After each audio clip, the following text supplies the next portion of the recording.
Uhuru, brothers and sisters. Welcome to Beyond the Boundaries. This is my second show. My name is Alex Morley, brothers and sisters. Uhuru stands for freedom. I am the chairman of the African People's Socialist Party, Bahamas, and I head up the work to build a front for the Caribbean and South American region for the African Socialist International. Uhuru, brothers and sisters, welcome to the second show of Beyond the Boundaries. I'm going to be broadcasting every Sunday at 1 p.m. And on Beyond the Boundaries, we try to bring you news from the African nation and from the international socialist movement. So we're going to get right into it, brothers and sisters.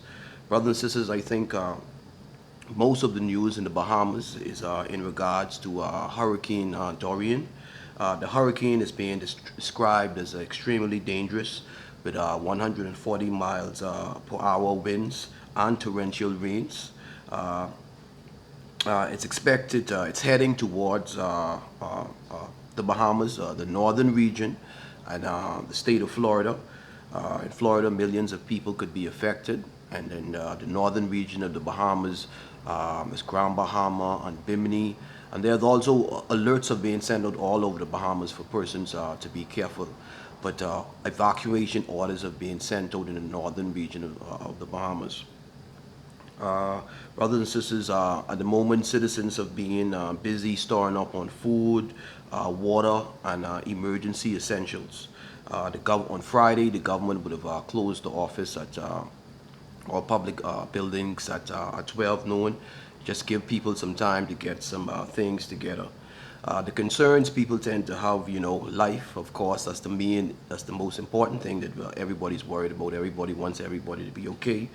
But electricity, fallen trees, damage to the building, and flooding, that's the thing that people are concerned about. But life is the most essential thing. So we just asking everyone out there to be safe, brothers and sisters. You are in our prayers here in the Bahamas. I hope I know that we are in your prayers. And I just want to say one Africa, one nation. Uh, the second thing that I want to talk about, brothers and sisters, is Comrade Akili. I spoke about this last week. Sister Akili from the African People's Socialist Party, who heads up the work for the Burn and Spare. That's the publication of the People, the newspaper of the African People's Socialist Party. With Comrade Akili, she actually won, brothers and sisters. I was speaking about asking persons in District 7, the southern region, to go there and support Comrade Akili. I want you to go on voteakili.com, voteakili.com. That's VOTEAKILE.com. So you can read the story. But the story says that on August 27, 2019, history was made. The people did what some would have considered impossible, even with all of the obstacles placed on them by the ruling class. The reparations candidate, the reparations Uhuru candidate, pushed forward into the general election, despite the fact that the status quo pulled out all of the stops to keep this election underground, despite the fact that the ruling class of St. Pete, big developers from out of town, poured tens of thousands of dollars into the incumbent's account to ensure that they could keep yet another person on the city council that will work in their interests. What we witness on this day is a growing social movement for reparations in the city, saying the days of old are gone. The black community and all justice loving people in this city are gearing up for the fight of their lives, the fight for our future. I am deeply inspired and motivated by this incredible support, this movement, all of the voters who believe in this vision, who are willing to struggle for this vision. We are excited to take this message citywide to win support for the demand for reparations and for anti-gentrification and for the slogan, make the South Side black again, make the South Side black again. History will be made again come November 5th, 2019, brothers and sisters. So the election that was just held, that was an election where only persons, residents in the council districts were able to vote. But this election on November 5th, it's a citywide election. So we just want to say, brothers and sisters, thank you for supporting Comrade Akili. And we know that she is pushing, and we want you to keep on supporting Comrade Akili, keep on supporting the African People's Socialist Party. There's another round of the elections coming up where the whole city is voting on November 5th. So, keep on supporting Comrade Akili, brothers and sisters. It's forward to the revolution. We want to transform this world. I mean, brothers and sisters on the ground like Akili. Brothers and sisters, the next story that I want to talk about is from blackagendareport.com. It's a good story. It's a good report, blackagendareport.com. It's about it's called Perpetual Debt in the Silicon Savannah. Perpetual Debt in the Silicon Savannah.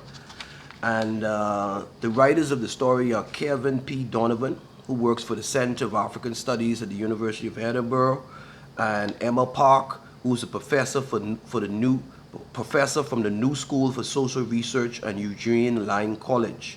The story is on Black Agenda. It's called Perpetual Debt in the Silicon Savannah. It says Kenya's poor are among the first to benefit from digital lending apps. Now they call it slavery. Across conversations in Kenya's pubs and WhatsApp groups, debt is on everybody's mind.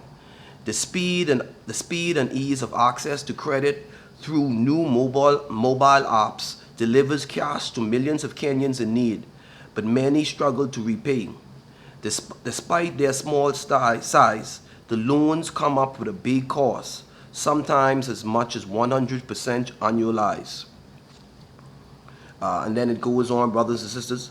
Indeed, Kenya's new experience of debt is worrying.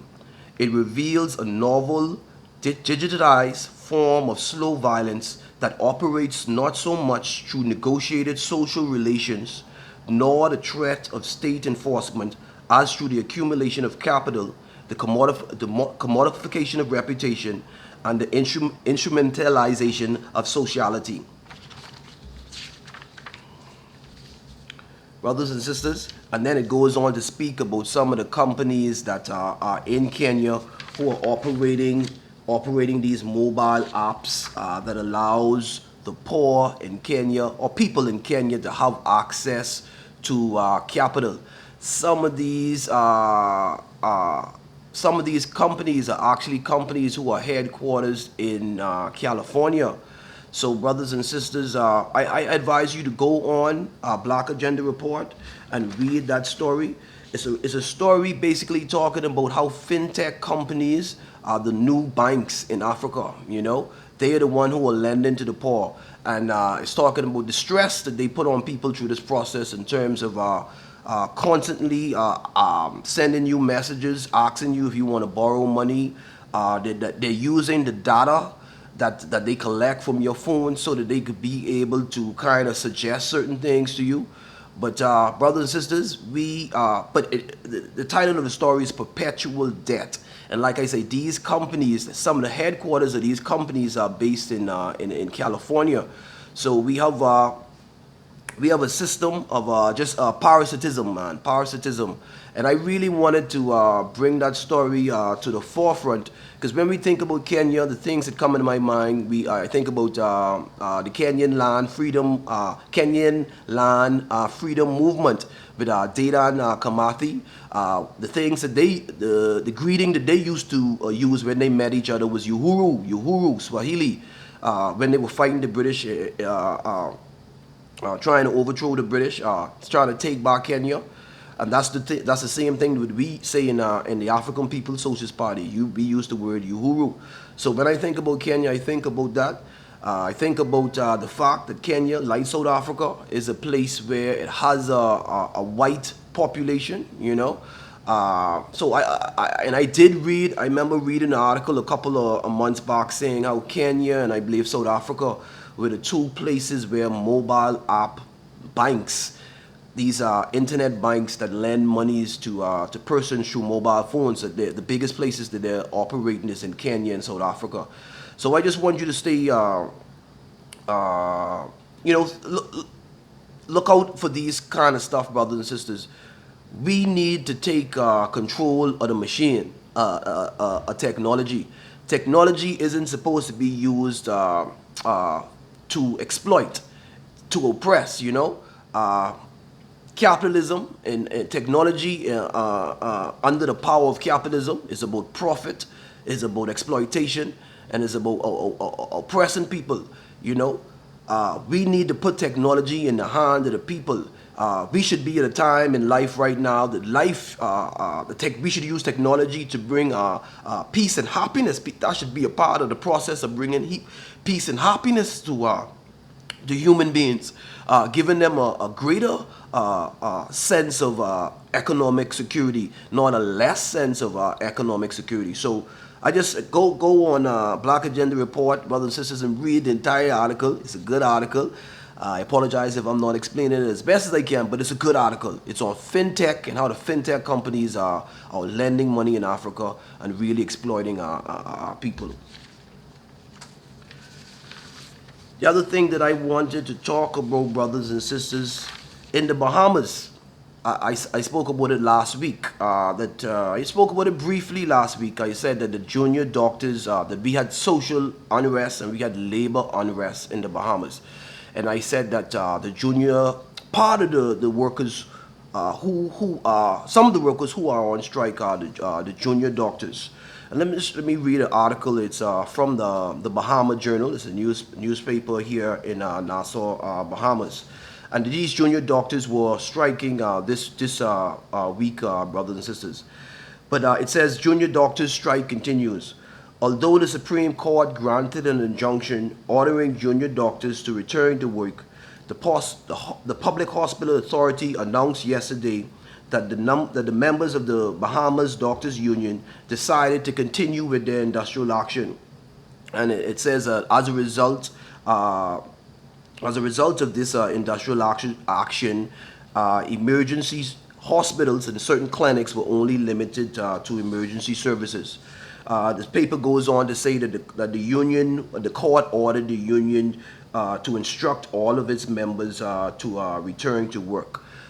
What has been happening, brothers and sisters? Almost 400 junior doctors would have assembled downtown in protest, demanding that their grievances be resolved. You know, some of the major issues the doctors have been talking about is lack of compensation for years for holiday pay, junior doctors being offered 1 year contracts. You know, the new thing with capitalism is these precarious contracts where a worker isn't able to feel a sense of economic security in terms of credit and loans and stuff like that, you know, being able to borrow and stuff like that. And housing for interns has been taken away. Other issues, the Bahamas Doctors Union also requested to be the bargaining agent for public dentists. That's another issue that they wanted to address. And they wanted the issues of the doctors in Grand Bahama, that's in the northern region, brothers and sisters. They believe that their needs should be addressed. Some of the suggestions that was put to the government, brothers and sisters, to try by the Bahamas Doctors Union to try to resolve this industrial dispute. They've talked about increased health insurance. They've requested crown land for the construction of an office, of a union office, and some other things that they have recommended. Now, there's only two issues that I want to speak about with the doctors union. The first issue I would say that this is another example of how bourgeois media in the Bahamas is very anti-worker, anti-labor, you know, anti-working class. But anti-labor, let me just say that, anti-labor workers in general. The papers tried to put out the narrative that the doctors were demanding these outrageous demands, you know, they wanted crown grants, they wanted monies, they wanted this, they wanted that, you know. One of the the main disputes within this situation is the junior doctors are saying that they would have worked a holiday for several years, and according to the law, they were supposed to be paid a time and a half. They were supposed to be paid holiday pay during for several years, which has never been done. So doctors have been working and not being receiving holiday pay, and the union has calculated this amount, and it's in the in is a large amount, and they have spoken. This whole process has been about not only isn't only the only issue, the holiday pay, but it is one of the issues. They have spoken about to the government in trying to resolve this issue, and so what they have done is try to suggest, and the paper by the bourgeois media wanted to, like I say, they wanted to change the narrative. They have only suggested, put on the table certain things. If you can't give me this amount of money, then you can offset this amount that you owe me by giving us, allowing us to have increase on this. What about crown grant that the government land that the government may have? Or I believe that the issue is that that the PMH itself, that the hospital itself is going through development and new construction at some point, and they want to make sure that they are part of that process. And brothers and sisters, media anti-worker, so labor need their own voice, and I would say there's nothing wrong. The media tried to suggest that there's something wrong about workers speaking about wanting equity. There's nothing wrong about workers talking about equity, wanting a bigger share, and thinking about the future and how that should work for workers. So there's nothing wrong with workers discussing equity. So I just wanted to say, so those two things about the industrial dispute that's going on in the Bahamas right now. Brothers and sisters, let me send a shout out. The other thing that I want to talk about is that on Friday, I was interviewed. I had an interview by a brother Muhammad from WSYP 95.1 FM, Sankofa Revolution. That's in Birmingham, Alabama. It's a radio station from Birmingham, Alabama. And the brother who interviewed me who's the host, is Brother Muhammad. He's a lawyer as well. I believe that he would have seen the Beyond the Boundary show. No, he told me he saw the show, and he reached out to me and he wanted to ask me questions about the work that the African People's Socialist Party is doing in the Bahamas, and just the general condition of African people. And that interview was on Friday at 8 Friday morning. Let me say thank you to Sankofa Revolution, the brother Muhammad from Birmingham, Alabama. Thank you on behalf of the African People's Socialist Party and Beyond the Boundaries for giving us the opportunity to speak on your show. I want to say to all of the brothers and sisters and people fighting for democracy in Birmingham, Alabama, who tuned in to listen to me and listen to the show. I want to say thank you. On the show, I was trying to articulate certain things. Some of the things that Brother Muhammad asked me, some of the problems that we faced in this country as African people, and I was trying to tell him how about the islands. There's uneven development in the islands. One of the things that I should have spoken about is criminalization. That's an issue that we deal with in the Bahamas as well, whether it be through the drugs, possession of marijuana, or other draconian measures. Criminalizing the poor is something that, and black people, not criminalizing white people, criminalizing black people, poor black people, is something that happens in the Bahamas. And there's actually a good story on counterpunch.com. Another lawyer, Stephen Cooper, he wrote on counterpunch.com, he wrote an article about mass incarceration in Alabama. I would tell people, ask people to go on Counterpunch, and that's a good site. Good site. Go on counterpunch.com and read Judge Marks and mass incarceration in the Middle District of Alabama, and it's a story written by Stephen Cooper, and he basically breaks down how a man is a brother, a black man, poor black man, is sent to jail, caught with a firearm and a little small amount of cocaine, and how in that district in Alabama, he would have to be given the mandatory sentence, and I think he got 8 years. You know, even after the lawyer would have done a plea in mitigation, asking the court to take into consideration so much different his mitigating factors. You know, that kind of thing happens in the Bahamas as well, where draconian laws are put in place, and defendants and lawyers have to challenge those laws. There was a law put in place a couple of years ago, if you found in possession of a firearm, you would get automatic 4 years, you know. So those laws had to be challenged. But we deal with criminalization of the poor in the Bahamas as well. That's one of the things I wanted to say on that show. Another thing that I was talking about was youth employment, you know. And I mentioned that China and that the governments, both governments have brought in Chinese workers to the Bahamas to build things in exchange for monies, and I didn't want to say anything against my Chinese people, you know what I mean? Because I believe that African people and Chinese people are two ancient people, and I believe that both of us will play a serious part in transforming this world. But there is an imperialist relationship going on with the Chinese government right now, and that's not only happening in the Caribbean, throughout Africa. But the point I was trying to make was that what ruling class would bring in 10,000 foreigners from another country into their country, where and in their country you already have youth unemployment, you know?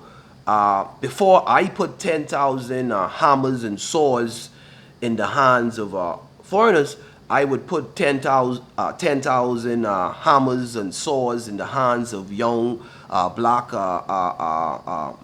brothers and sisters who need the jobs.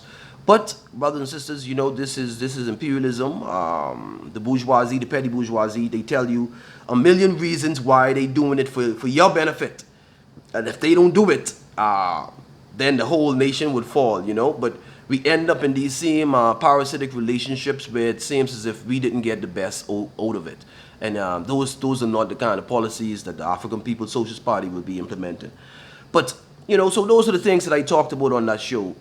I just want to say thank you to Brother Muhammad, who allowed me to come on that show and speak to Sankofa Revolution. I want to say enough respect to all of my people out there in Birmingham, Alabama. You know what I mean? We fighting. We can overturn the system. We can overturn capitalism. Keep on listening to Sankofa Revolution. Keep on listening to Beyond the Boundaries. I could be here every Sunday at 1 p.m. Brothers and sisters, community announcements. The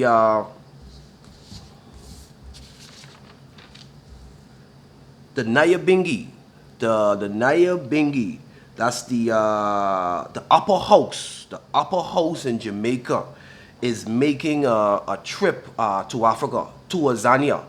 I believe elders would have left on August 30th, and they arrived at O.R. Tambo International Airport at 7 a.m. in the morning. And the theme of the delegation going there is a small delegation of elders from the upper house of the Nyabinghi in Jamaica, forward to Africa, and they will be visiting. The flyer says that they will be visiting the land of prophecy, Azania, on a fact-finding mission for reparations and repatriations. And it's a group of elders from the upper house in Jamaica. And I just want to say one Africa, one nation, elders, safe journey. And one Africa, one nation. Uhuru to the Nyabinghi house. Brothers and sisters, Impidam is holding their convention in St. Louis, Missouri. And it says on September 13, brothers and sisters, and the INPDAM is the International People's Democratic Uhuru Movement. We're having our 2019 convention in St. Louis, Missouri. The theme of the convention is "The Struggle is Real. This is Genocide." Real life, real solutions, real science, real revolution. The focus of this INPDAM convention is to expose the ways that Africans are facing genocide at the hands of colonial powers and how the solution is building an organization for self-determination and a demand for reparations. This INPDAM convention, brothers and sisters, is taking place September 13th. That's Friday, Saturday, and Sunday, September 13th to the 15th. And it's taking place at Aquaba Hall at the Uhuru House. That's 4101 West Florissant Avenue, St. Louis, Missouri. So that's the Aquaba Hall at Uhuru House, 4101 West Florissant Avenue, St. Louis, Missouri. September 13th to the 14th, the INPDAM Convention. The struggle is real, brothers and sisters. Sister Comrade Akili, who was successful in the election, she will be there. Chairman Omali Yeshitilla from the African People's Socialist Party, he will be there. And we asking you to go that and be there to that INPDAM convention in St. Louis, Missouri, brothers and sisters. From the art and culture world, I want to say, you know, last week I said that I listened to the Rap Battle World. That's true. I listened to Rap Battle World, URL, SMAC, RBE, Gates of the Garden. I can't remember all right now. You know, there's a lot of those leagues. But Rare Breed Entertainment on August 31st is having Matt Hoffa versus Serious Jones. Y'all, if anybody into rap battle, they know what that all about. On the card is Ill Will versus T-Rex, Swave Swever versus Bad News, Oops versus Emerson Kennedy, J Murder versus Young Cannon, Rosenberg Raw versus Craig Lamar, Mr. Vills versus Trey Dennis, LL Coogee versus KT. Brothers and sisters, the people who I listen to, Tay Rock, Arsenal, Hollow the Dawn, Clean Paper, Goods, Gritty, J Murder, Big K, Daylight, Craig Lamar, Dre Vicious, Geechee Gordy, Pass. These are brothers from the West Coast. So that's all the people who I listen to in the rap battle world, and many more. And that's an industry from our people. And you know, we need to keep building it in the interest of our people. And I appreciate those young brothers and sisters for all the work that they're doing out there in the rap battle world. And that's in regards to culture, arts and culture. In regards to sports, brothers and sisters, I see that there's some news that Kyrie and Katie are trying to get Carmelo Anthony to the Brooklyn Nets. Perfect. That makes sense. Perfect sense. You know what I mean? That's three bosses. That make perfect sense. So, brothers and sisters, that's from the sports world. Last thing I want to say, you know, capitalism is a hard system. It just make you want to give up, make you want to quit. You got to be able to find yourself in the system, find your purpose in the system. I have retired a couple times as a lawyer. You know what I mean? But focus on your family. You know, focus on your family. Focus on your community. You know, read your Bible. Read the Quran, read your Bible or the Quran, you know, focus on your family, focus on your community, and I guarantee you're gonna find your purpose. And I want your part of your purpose to be overturning capitalism so we could build a new world. So brothers and sisters, you know, don't give up. Just keep on staying strong. I know the system capitalism, I know how it makes you feel, but stay strong, stay connected to your people, and we can work this out. And Uhuru, One Africa, One Nation. Thank you for being with Alex Morley this Sunday on Beyond the Boundaries. And I'm going to be here next week Sunday at 1 p.m. just bringing you news and information from the African nation and from the international socialist movement. Uhuru, brothers and sisters, One Africa, One Nation. One Africa, One Nation. Uhuru.